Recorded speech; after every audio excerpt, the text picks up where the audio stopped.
কলকাতায় আশা কর্মীদের আন্দোলনের ওপর পুলিশি নির্যাতনের প্রতিবাদে বালুরঘাটে বাসস্ট্যান্ড এলাকায় আশা কর্মীরা বিক্ষোভ কর্মসূচি পালন করল বৃহস্পতিবার বিকেলে। গতকাল আশা কর্মীদের এই বিক্ষোভ কর্মসূচি ছিল কলকাতায়। সেখানে আশা কর্মীদের ওপর পুলিশি নির্যাতন করা হয় বলে অভিযোগ আশা কর্মীদের।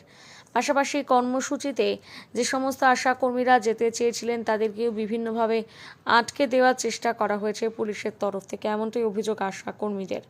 আর এর প্রতিবাদে বৃহস্পতিবার বিকেলে বিক্ষোভ দেখালেও বালুরঘাটের আশা কর্মীরা এই বিক্ষোভ কর্মসূচি ঘিরে বাসস্ট্যান্ড চত্বরে চাঞ্চল্য তৈরি হয়েছে। আজকে কি কর্মসূচি পালন করলেন?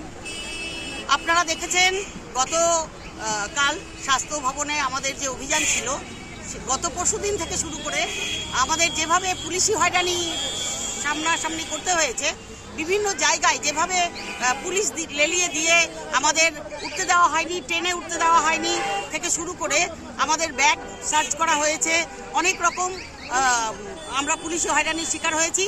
তার সঙ্গে আমরা এই যে বহু আশাকর্মীরা স্বাস্থ্য ভবনে যেতেই পারলো না, এইটা এক নম্বর। দ্বিতীয়ত হচ্ছে গতকাল আমাদের নেতৃত্বদের ধরে ধরে ধরে ধরে বাড়ি থেকে অ্যারেস্ট করা হয়েছে। কেউ যেতে মানে তাদেরকে ভয়ে কোথায়, আমরা প্রশ্ন করতে চাই স্বাস্থ্যমন্ত্রীকে যে ভয়টা কোথায়। আজকে যে আশাকর্মীরা যে তাদের সমস্ত পারিশ্রমিককে খেলা মেলাতে বিনা পারিশ্রমিকে কাজ করাচ্ছে, সেই আশা শ্রমিকরা তারা কিন্তু স্বাস্থ্য ভবনেরই একটা পার্ট, তাদেরকে অন্য সময়ে অ্যাওয়ার্ড দেওয়া হয়।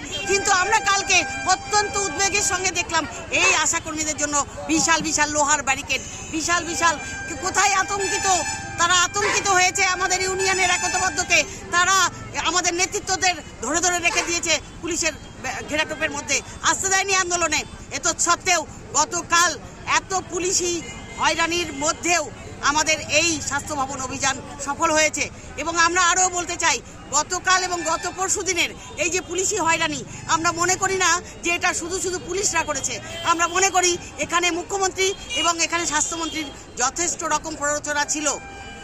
এই কারণে আজকে আমরা ন্যায়সঙ্গত গণ আন্দোলনে আশা কর্মীদের এই যে ন্যূনতম, তাদের তো পিঠ থেকে গেছে দেওয়ালে আর পেটে লাথি মারছে। আমরা আজকে ধিক্কার জানানোর জন্য পশ্চিমবঙ্গের প্রত্যেকটা জেলায় আমরা সমবেত হয়েছি। আমরা বালুরঘাটেও ধিক্কার জানাচ্ছি। আপনার নাম এবং ডেজিগনেশন? নমিতা মহন্ত, পশ্চিমবঙ্গ আশা কর্মী।